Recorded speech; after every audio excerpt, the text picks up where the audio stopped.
see skies of blue and the clouds of white, and I sang to myself, what a wonderful world.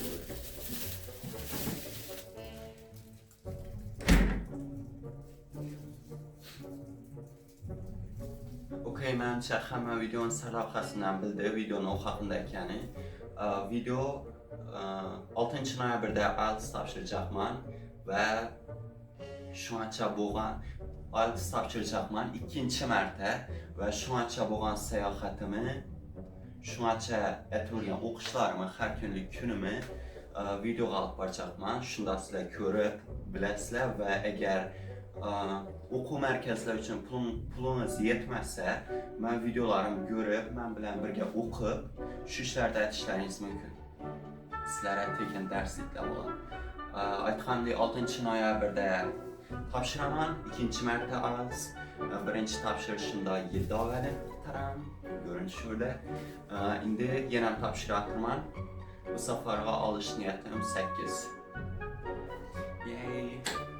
Keyin IELTS journey haqida bo'lsangiz uchun oshxonada palov ko'tarib turib o'ylashlariniz mumkin. Hozir o'qib o'tirgan videoga chiqqan, lekin ochib o'qib qoldim. Shuning uchun hozir birinchi ovqatlanib olaman. Keyin video davom etadi IELTS haqida. Peace. Boom. Okay. Ozgina backstory aytib beradigan bo'lsam, IELTS aytganimdek birinchi marta topshirishim emas. Avval topshirganman. 3 yil IELTS o'qiganman.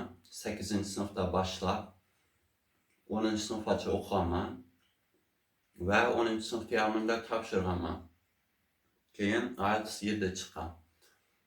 3 yil o'qiganman keyin 0 dan.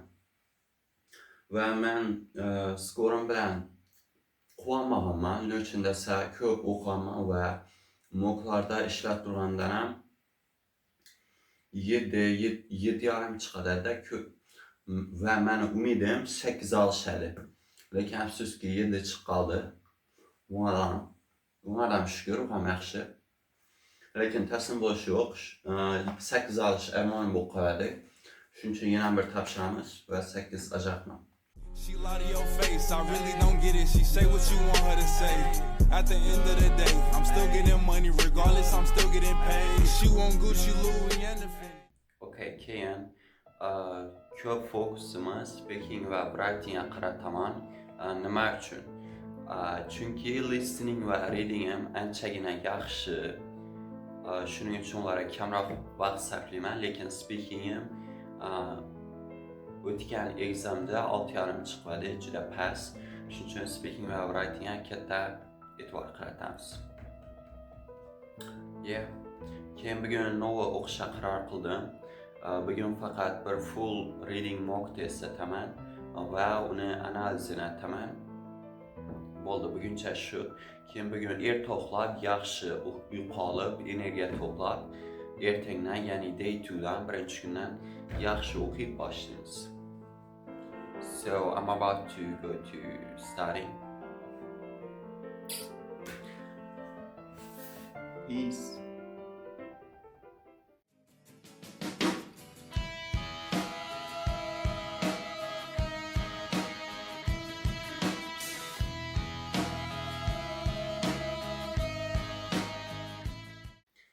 Okay, reading mock testni ishlashni hozirgina tugatdim.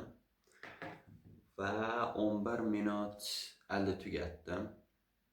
Bu degani 60 euro 11.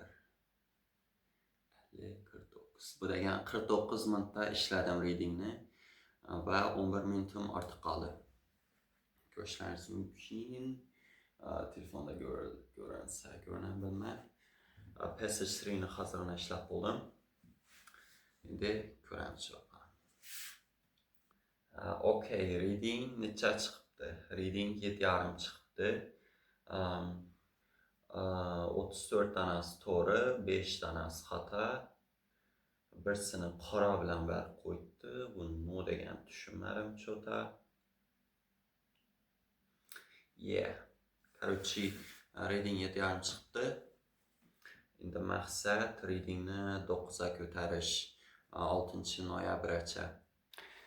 Okey, readingni analizatib chiqdim. Ko'p vaqt ketmadi. O'zi bir 5 minut oldi. Savollar hammasi xato aytgan savollarim hammasi oddiy savollar ekan va noda xato aytgan tez tushundim.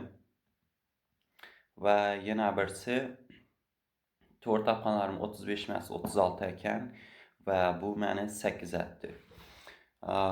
Bu degani day 1da reading score'im 8, 36 ni topdim. Meni go'lim bo'lsa mana 9 etish 6-noyabr imtihongacha. So shu bilan day 1 tugadi.